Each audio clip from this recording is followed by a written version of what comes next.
जैसे कोई पैदाइशी लंगड़ा हो जाता है, कोई अंधा हो जाता है, किसी के पैदाइशी, अभी कोई हमारी रिश्तेदारी में थे, उनके बच्ची हुई थी लड़की, पेट में ही कैंसर थी।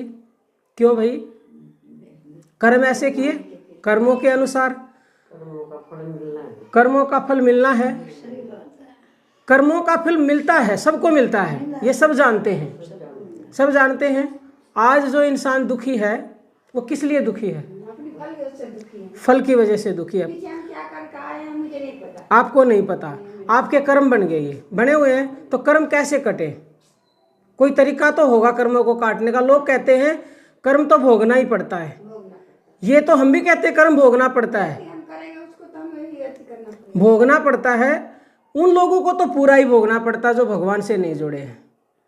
लेकिन जो लोग भगवान से जुड़ जाते हैं और उस नाम को जान लेते हैं, एक ऐसा भी नाम है परमात्मा का जिसको एक बार बोलने मात्र से जितना भी बुरा कर्म हो, कैसा भी प्रारब्ध हो, अनेक जन्मों के पाप समाप्त हो जाते हैं।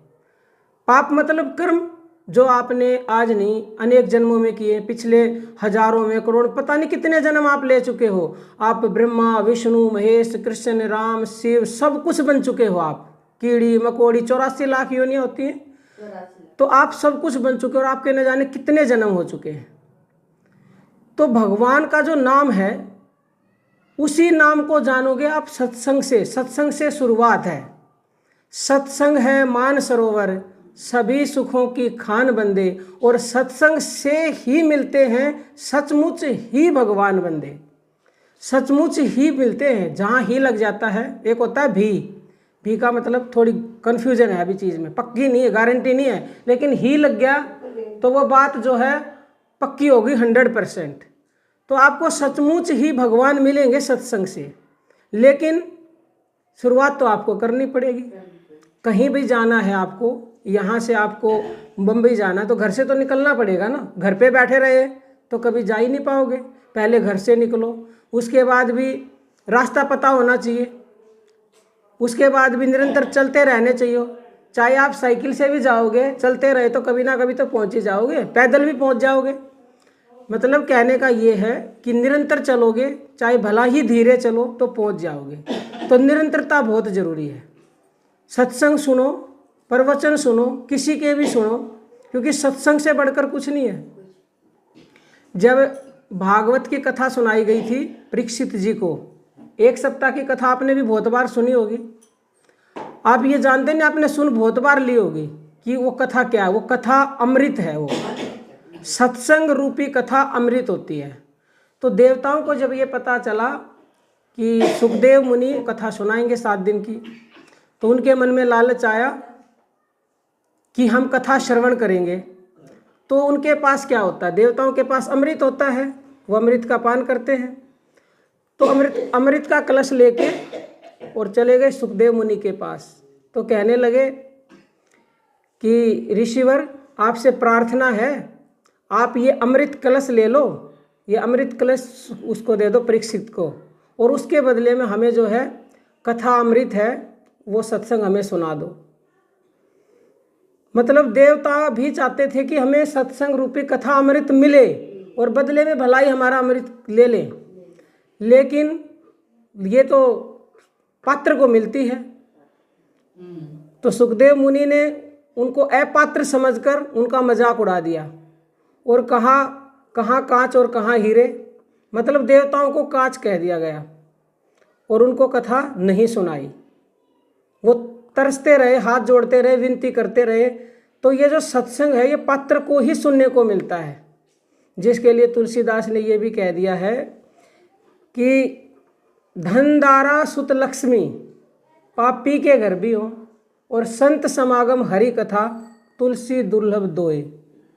देखो, धन दौलत, पुत्र पुत्री, बेटा पुत्र वधू, पोते पोती, किसके? सबके घर होते हैं। ये तो पापी जो होता है ना, पापी महापापी, उनके घर भी होते हैं। उनके घर भी इतनी धन दौलत है, वो पापी हैं जो, उनके घर भी बुरा करते हैं, उनके घर भी है। लेकिन 2 चीज़ें दुर्लभ हैं, हरि की कथा और संतों का समागम। तो यदि आप हरि की कथा श्रवण करते हैं या अपने घर में करवाते हैं तो निश्चित तौर से आप किस्मत वाले हो। तो इसके लिए उनका धन्यवाद करना चाहिए। तो अब जो आप सत्संग सुनने आए हो आज, सत्संग से आप क्या चाहते हो, क्यों सुनना चाहते हो? मन में शांति रहे, बच्चे परिवार सब ठीक ठाक रहे। अच्छा, ठीक ठाक रहे। आज तक आपने सत्संग नहीं सुना? सुनते हैं, गली मोहल्ला में होता है। सुनते हो तो शांति मिलती है? बहुत शांति मिलती कितनी देर के लिए मिलती है? है। पूरे दिन का मन उतनी शांत देर। रहता है उसकी। ये बात हुई ना, जितनी देर सुनोगे उतनी देर मन शांत रहता है। क्यों रहता है उतनी देर? क्योंकि ये स्थायी साधन नहीं है। स्थायी साधन से तो स्थायी इलाज होता है। अब आपको कोई तकलीफ है, कोई बीमारी है, डॉक्टर के पास आप जाते हो, डॉक्टर को अगर बीमारी की जड़ पता चल जाती है तो वो बीमारी जड़ से कट जाती है। नहीं तो एक बार पेन किलर दे दिया, थोड़ी देर के लिए दर्द बंद हो गया। थोड़ी देर के लिए दर्द बंद हो जाता है ना पेन किलर दवाई से, जड़ पता नहीं चली, उसने ऐसी दर्द की दवाई दे दी, थोड़ी देर के लिए दर्द समाप्त हो गया। तो ऐसे ही जो आप कथा श्रवण करते हो, थोड़ी देर के लिए समझ लो वो पेन किलर है। थोड़ी देर के लिए आपके मन को शांति मिल गई, और किसी ने आपको कोई उपाय बता दिया, किसी का बच्चा कहना नहीं मानता, उल्टा बोलता है, या आपका कोई काम नहीं बनता, आपको किसी ने बताया ये काम कर लो, मंदिर में ये चढ़ा दो, उस भगवान की पूजा कर लो, 7 दिन पाठ कर लो, आपने कर लिया, आपका दुख थोड़े से दिनों के लिए दूर हो गया, यानी आपको शांति मिल गई। लेकिन फिर दोबारा दुख बढ़ जाता है। दोबारा से जो शांति मिली थी कथा सुनने से, फिर अशांति हो जाती है। तो ऐसी शांति का और ऐसे सुख का क्या करोगे जो क्षणिक है? ये क्षणिक है, इसको बोलते हैं क्षणिक। क्योंकि ये जो संसार है ना, पूरा बाह्य संसार इसको बोला जाता है, इसमें सुख वास्तव में नहीं है। सुख तो है, लेकिन कैसा सुख है? अधूरा, क्षणिक। जैसे आपने कहा कथा सुनी, हमें शांति मिली थोड़ी देर। सभी संसार में ऐसा कोई व्यक्ति नहीं है जिसके जीवन में दुख नहीं हो। सबके जीवन में दुख है, दुख भगवान ये बोलते हैं ना, लगा रहता है, लगा रहता है। लेकिन दुख में भी सुख का अनुभव होता है। आपका दुख हमेशा के लिए दूर हो जाएगा यदि आप स्थायी उपाय कर लोगे तो। क्योंकि रामचरितमानस में संत तुलसीदास जी ने यह स्पष्ट कहा है कि हरि नाम के बिना सपने में भी सुख नहीं। समझते हो आप? सुन तो सब लेते हैं, लेकिन कोई ये नहीं सोचता कि जब इतना स्पष्ट कह दिया संतों ने कि हरि नाम के बिना सपने में भी सुख नहीं, तो क्या आप उस हरि नाम को जानने का प्रयास करते हो जिसके बिना सपने में भी सुख नहीं? और हम उम्मीद करते हैं कि हमें हमारी ज़िंदगी में सुख मिल जाए। कहाँ से मिलेगा भाई? जब सपने में ही सुख नहीं है तो इस ज़िंदगी में कहाँ से मिलेगा? सपने भी उल्टे सीधे आते हैं। तो भाई वो फिर आप ये भी कह सकते हो अभी कि हम तो राम नाम तो जपते हैं। बहुत से लोग तो लेते हैं ये राम का नाम, कृष्ण का नाम, राधे राधे, जैसे अभी आपने बोला सबने। फिर सुख क्यों नहीं मिल रहा? जब आप नाम बोलते हो तो फिर सुख क्यों नहीं मिलता? तो भगवान दे ही रखे हैं, गृहस्थी है। नहीं, एक बात बताओ हमें, तो सबसे बड़ी बात सुनो, कितना ही धन दौलत आ जाए व्यक्ति के पास, कितना ही आ जाए, शांति मिलती है धन दौलत से? नहीं मिलती।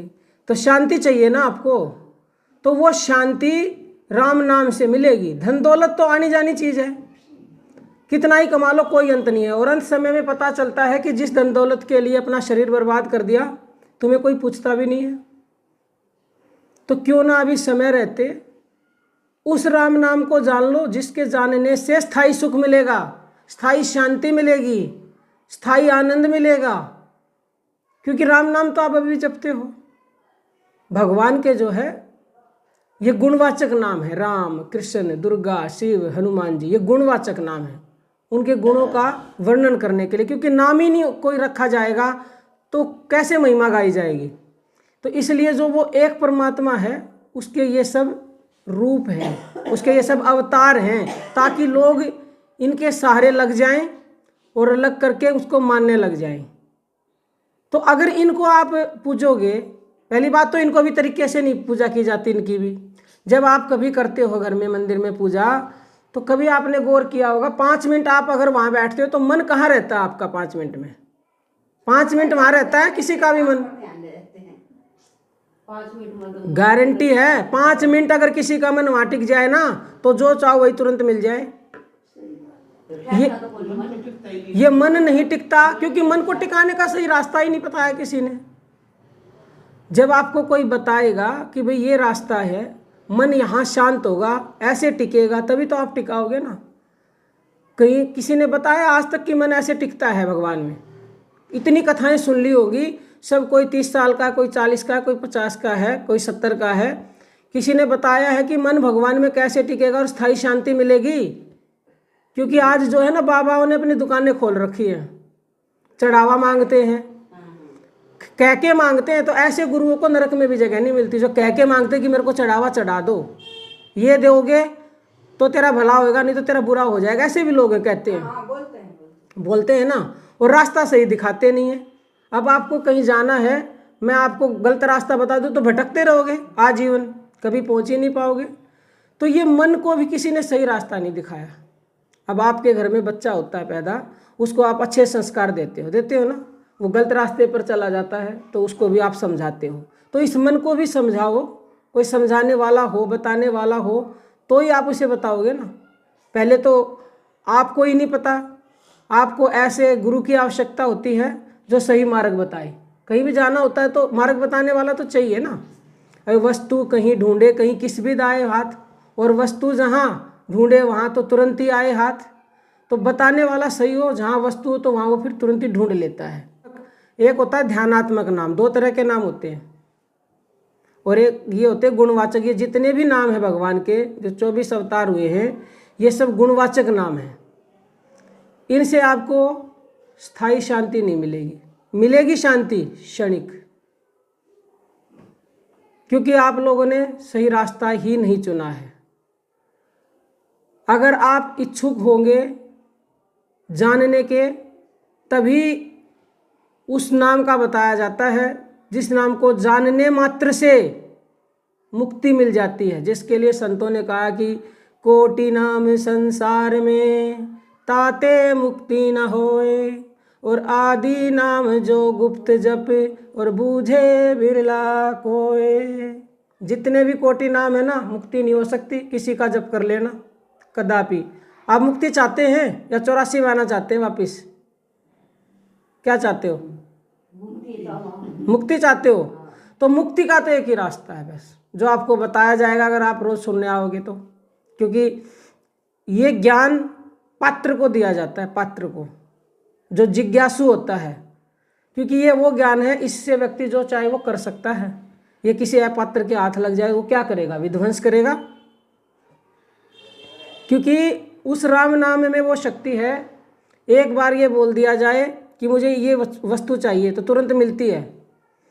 बांझ उसके पुत्र नहीं है तो पुत्र उसकी गोद में आ जाता है, बा बोलने लग जाएगा, लंगड़ा पहाड़ चढ़ जाता है। तो वो नाम कोई छोटा मोटा तो होगा नहीं, वो सर्वशक्तिशाली नाम है, उससे बढ़कर कुछ भी नहीं है। ये जो पूरे अनंत कोटि ब्रह्मांड है ना, जितनी भी सृष्टि है, ये सब नाम कह लो, उसको परमात्मा कह लो, उसको तुम राम नाम ले लो, लेकिन वो जो एक है, जो एको सुमरो नानका जो जल थल रहो समाये, और दूजा काहे सुमरिये ते जन्मते मर जाए।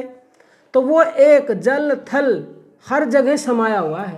उस एक को जब तक नहीं जानोगे ना, जब तक मुक्ति नहीं है। चाहे कहीं घूम लेना, कोई भी उपाय कर लेना, भटकते ही रहोगे। और कभी भी ये लिख लो, शांति मिल नहीं सकती पूर्ण, ना ही सुख मिल सकता पूर्ण। पूर्ण चाहिए तो पूर्ण परमात्मा को ही जानना पड़ेगा। अब वो आपके हाथ में है, आप जानने का प्रयास करेंगे या ऐसे ही भटकते रहेंगे। आप पे तो कृपा हुई है उसकी, परमात्मा की, नहीं तो हमें क्या पड़ी है किसी को सत्संग सुनाए, क्योंकि उसकी मर्जी के बिना ना कोई सुना सकता ना कोई सुन सकता है। तो उसकी आपके ऊपर कृपा हुई है जब आज आप इकट्ठे हुए। ऐसे तो हम लोगों को तो बहुत सालों से सुना रहे हैं, जिसके ऊपर कृपा होती है। ऑस्ट्रेलिया में गए, वहाँ इतने जुड़ गए, यहाँ नहीं जुड़ रहे। उनके ऊपर कृपा हो गई प्रभु की, और उन्होंने वो मंत्र ले लिया और पहले दिन से ही लाभ हुआ। तो अगर आप इच्छुक होंगे तो आपको यहाँ बैठकर वो बताया भी जाएगा किस तरह से उस राम नाम को जानोगे आप, जो सत्य है, जो पूर्ण है, जो आपके भीतर है। उसका रास्ता क्या है भीतर जाने का, अगर आपकी इच्छा होगी तो फिर उसके बताया जाएगा।